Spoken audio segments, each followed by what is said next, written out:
Never waste a good crisis. And when it comes to the economic crisis, don't waste it when it can have a very positive impact. You never want a serious crisis to go to waste. The way we're going to win over the long term is not just militarily. We've got to win over hearts and minds. And what that means is we've got to invest in countries that have no educational infrastructure, have no means for young people to get ahead. We've got to give them a stake in creating the kind of world order that I think all of us would like to see. Stay tuned for politics and religion.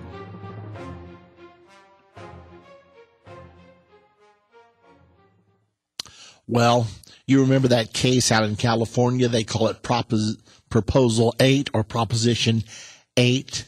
This was the constitutional amendment passed by a majority of the voters of California, stating that marriage must be between one man and one woman.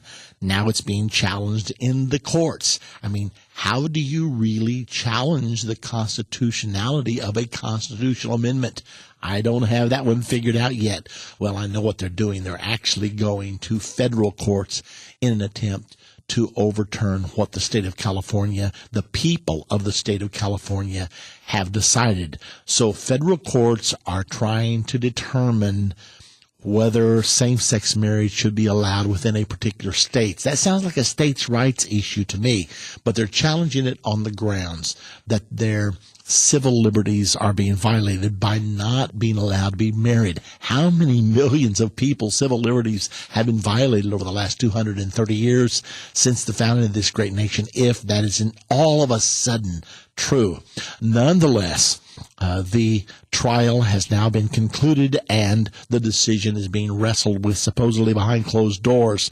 Now, for the big secret, would anyone out there like to guess the sexual orientation of the judge that will be deciding this case? He will be ruling on whether it was constitutional on a federal level for the people of California to pass a constitutional amendment against same-sex marriage in the state of California. Well, you probably saw it coming. It never dawned on me until right now, but when I read this article, I thought, oh boy, look at this.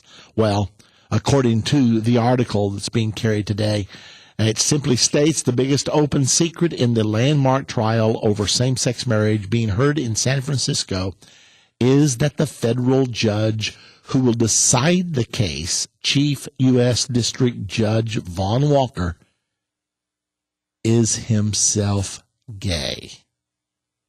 Okay.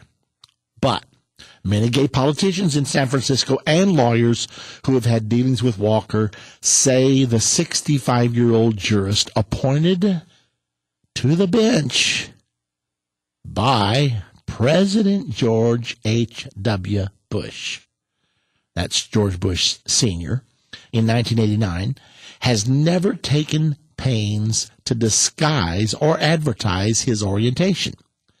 They also don't believe it will influence how he rules on the case he's now hearing.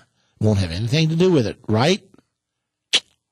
Whether Proposition 8, the 2008 ballot measure approved by state voters to ban same-sex marriage, unconstitutionally discriminates against gays and lesbians. There is nothing about Walker as a judge to indicate that his sexual orientation, other than being an interesting factor, will in any way bias this view. Now, that makes me feel better, except the person who says that. Her name is Kate Kendall. She's head of the National Center for Lesbian Rights, which is supporting the lawsuit to overturn Proposition 8. So, hey, this judge is fine. It won't influence him whatsoever. She very happily states, well, if you believe that one, well, God help you. But anyway, an interesting turn now. So I fully expect him to say, well, this is unconstitutional. Could I be fooled? I could be. But I'm going to be shocked if the court does not rule against the vote of the people of California. So what happens from there? Well, those people who are appealing it will then take it on up to the Supreme Court of the United States of America, and there will be a ruling held up there. What will happen when it gets up there? I don't know the answer to that. But we are really fighting for the moral soul of the United States of America here. We're talking about, will 2 men and 2 women live together as respected and as admired and as legally proper as a man and a woman? Will the United States of America become Sodom and Gomorrah 2? Now, that's what's at stake. God rained fire and brimstone and destroyed Sodom and Gomorrah 1. So what do we expect will happen to Sodom and Gomorrah 2? We got to stop this. It cannot be allowed to stand. We'll see what happens.